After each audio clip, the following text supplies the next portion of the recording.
Hello sir, ఇక్కడికి ఏ సమస్యతో వచ్చారు? ఏ ఊరు నుంచి వచ్చారు మీరందరూ? మాది దుప్పల్లి గ్రామం, వనపర్తి జిల్లా, మదనపూర్ మండలం మేడం. సో మాకు 2020-21లో మేము ఎస్సీ కార్పొరేషన్కు మా Mrs tailoring embroidery skill development కింద మేము లోన్కి అప్లై చేసుకున్నాం. అందులో వాళ్ళు సెలెక్షన్ చేయడం జరిగింది. కలెక్టర్ ద్వారా మాకు లెటర్ రావడం జరిగింది. అలాగే కార్పొరేషన్లో సెలెక్ట్ చేయడం జరిగింది. అప్పటిదాకా నుండి మేము వాళ్ళు సెలక్షన్ లెటర్ తీసుకొని, శాంక్షన్ లెటర్ తీసుకొని పోయి మేము ఇక్కడ ఈడీని, ఎస్సీ కార్పొరేషన్ ఎండీని కూడా కలవడం జరిగింది. అయితే వాళ్ళు శాంక్షన్ చేయడం జరిగింది. కాకపోతే మేము తిరుగుతుంటే ఈ యొక్క అంటే ఈ గ్రౌండింగ్ అనేది కావట్లేదు. సో మేము అక్కడ చాలా వాళ్ళ కార్పొరేషన్ కానీ ఇంకా డిఫరెంట్ ఆఫీసులను విజిట్ చేస్తున్నాం, కానీ రెస్పాన్స్ మాత్రం ఏం లేదు.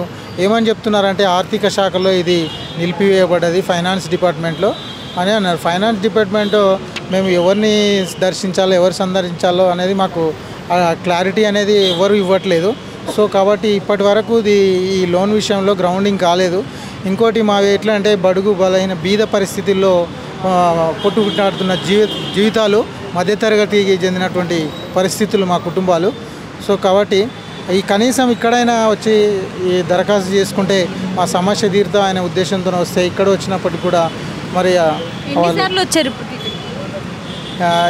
ఇంతకుముందు అంటే ఇక్కడికి ఫస్ట్ టైమే మేడం, మొదటిసారి. అంటే ఒకసారి వచ్చాడు మేము వచ్చాము, ఇంకా ఇది రెండోసారి.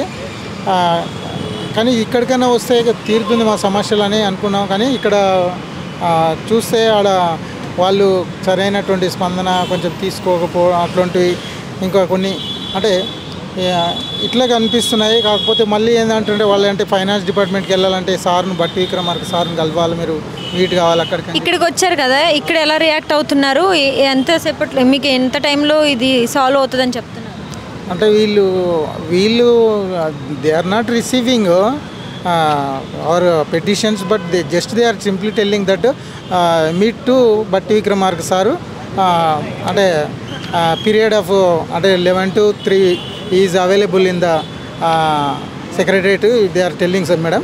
So what shall we do not know. Actually we came from long distance, but see here so many people are there from different villages from throughout state wide, and really if you see their situations and problems here very critically, and they are facing really lot of troubles and really. So we are also, but where to go we do not. They just simply they are telling meet there, meet here, and but who will solve this problem? They are not telling perfectly, and so that we are requesting on behalf of many petitions are there, and we are requesting, and please respond to the petitioners, and please kindly I request all the authorities and Chief Minister and Deputy CM and each and everyone I requesting, humbly requesting, and please and fulfill the needs of the people. Hi sir, ఇప్పుడు ప్రజాభవన్కి వచ్చారు కదా, ఎలా అనిపిస్తుంది? అది ఏ సమస్యతో వచ్చారు? ఏ ఊరు నుంచి వచ్చారు? మేము ఇక్కడ దాసారం బస్తీ నుంచి వచ్చినాము. మా పేరు ఎస్ బాజయ్య. అయితే ప్లాట్ విషయంలో చెట్టుకుల విలేజ్ దగ్గర స్థలం ఉందమ్మా, దానివల్ల కొంచెం లిటిగేషన్ వచ్చింది, డిస్ప్యూట్లు వచ్చిందని వ్యతిరేకించారు. మేము రిజిస్ట్రేషన్కి పోతే ఏది కందికి పోతే వాళ్ళు లిటిగేషన్ వచ్చేసింది, ఇప్పుడు కాదండి అన్నీ ఆగిపోయినాయి. ఆ తర్వాత మళ్ళీ ఇది ఎలక్షన్ కోడ్ వచ్చింది కదా, దానివల్ల మనం ఏం చేయలేకపోయినాం. సరే ఇక్కడ ఏమైనా తెలుసుకుందామని ఇక్కడ వచ్చినాం. మరి ప్రజావాణిలో ఏమైనా అప్లికేషన్ పెడదాము వాళ్ళు అని దాని నుంచి ఇక్కడికి వచ్చినాము. ఎన్నిసార్లు రావడం జరిగింది? ఫస్ట్ టైం అమ్మా ఇది. మరి మీ ప్రాబ్లంకి సొల్యూషన్ దొరుకుతుందని నమ్మకం ఉంది అండి. ప్రీవియస్ గవర్నమెంట్కి ఏం మీరు డిఫరెన్స్ అబ్జర్వ్ చేశారు? ఎలా అనిపిస్తుంది? ఏదో ధరణి అని అప్పుడు పెట్టి కదమ్మా, పాలన అంటే ఇప్పుడు కొత్తగా కదమ్మా, మనకి ఏం తెలుస్తుంది? ఇప్పుడు 6 months అయింది కదా, ఇంకేం తెలియదు. అదే బాగుండే, కానీ మరి ఇప్పుడు వీళ్ళు ఏం చేస్తారన్నది ప్రాబ్లం. అది తీసేస్తామంటున్నారు, ధరణి తీసేసి వేరే పెట్టి దానికి ఏదైనా సాల్వ్ చేస్తామంటున్నారు, మరి ఏం చేస్తారో అర్థం కాదు.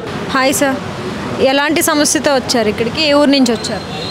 మేడం అది పల్లెపాడు గ్రామం, మల్లన్న సార్ నిర్వాసితులం మేము, సిద్దిపేట జిల్లా. మాది మల్లన్న సార్లో మేము అన్నీ కోల్పోయినాం, ల్యాండ్స్ అన్నీ కోల్పోయినాము. అయితే అప్పుడు ప్యాకేజ్ 2019లో మాకు ప్యాకేజ్ ఇచ్చారు. ప్యాకేజ్తో పాటు మనకు ఫ్యామిలీ ఉంటే 2 BHK హౌస్ కావాలా, ప్లాట్ కావాలా, ఇది కావాలని అడిగారు. నాకు ప్లాట్ ఆప్షన్ తీసుకున్నాను, ఓపెన్ ప్లాట్ ఆప్షన్ తీసుకున్న తర్వాత నైటే ఊర్లో కాల్ చేపించారు. కాల్ చేసి వచ్చినాక టెంపరీ హౌస్లలో ఉంచుతామని చెప్పారు. అక్కడ మొత్తం ప్యాక్ అయిపోతే కొందరికి ఏం చేసారు, రెంట్కు ఉండండి, మేము రెంట్కి ఇస్తాము, చెక్కులు ఇస్తాము అని చెప్పారు. సరే అని వెళ్ళాం, రెంట్గా ఉన్నాం ఇప్పటికి ఫ్యామిలీతోటి.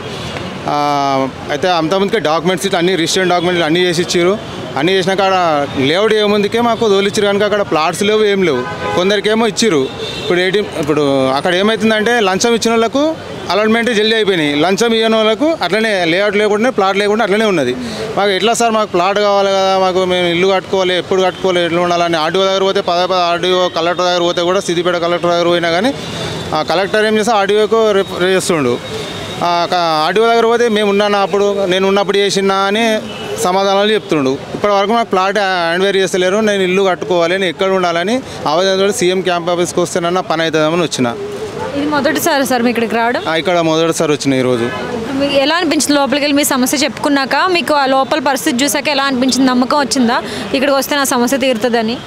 సమస్య తీరుతుందని వచ్చిన లోపలికి పోయిన తర్వాత నేను అధికారులు మంత్రులు వాళ్ళు ఉంటారు అనుకొని వచ్చిన నేను ఇక్కడ వరకు. కానీ ఆఫీసర్సే ఉన్నారు మామూలుగా, వాళ్ళు కూడా సిద్దిపేట జిల్లాలలో అయితే ప్రజావాణి సేమ్ అలాగనే కొద్దిగా అనిపించింది. మరి ఆ పని అవుతుందా కాదా తర్వాత తెలియదు. ప్రీవియస్ గవర్నమెంట్ చూసారు కదా, ఈ గవర్నమెంట్ కొత్తగా వచ్చింది, ఎలా అనిపించింది రెండాట్లకి డిఫరెన్స్? ఈ గవర్నమెంట్కు ఆ గవర్నమెంట్ కంటే ఈ గవర్నమెంట్ కొద్దిగా మంచిగా అనిపిస్తుంది. ఎందుకంటే అప్పుడు గవర్నమెంట్లో కూడా నేను వచ్చిన, నా కిడ్నీ స్టోన్ ఆపరేషన్ గురించి అని నాకు ఆరోగ్యశ్రీ కార్డు లేకపోతే వచ్చిన. అప్పుడైతే అక్కడనే మన సెల్లార్లు అవి రోడ్డు పైనే ఆపేసేవాళ్ళు, అక్కడ రోడ్డు పైన ఆపేసారు. ఇప్పుడు మాత్రము లోపలికి కూడా ఎంట్రీ చేయించడం మంచిగానే ఉన్నది. ఇప్పుడైతే పని అనిపిస్తుంది, పని అవుతుందని అనిపిస్తుంది.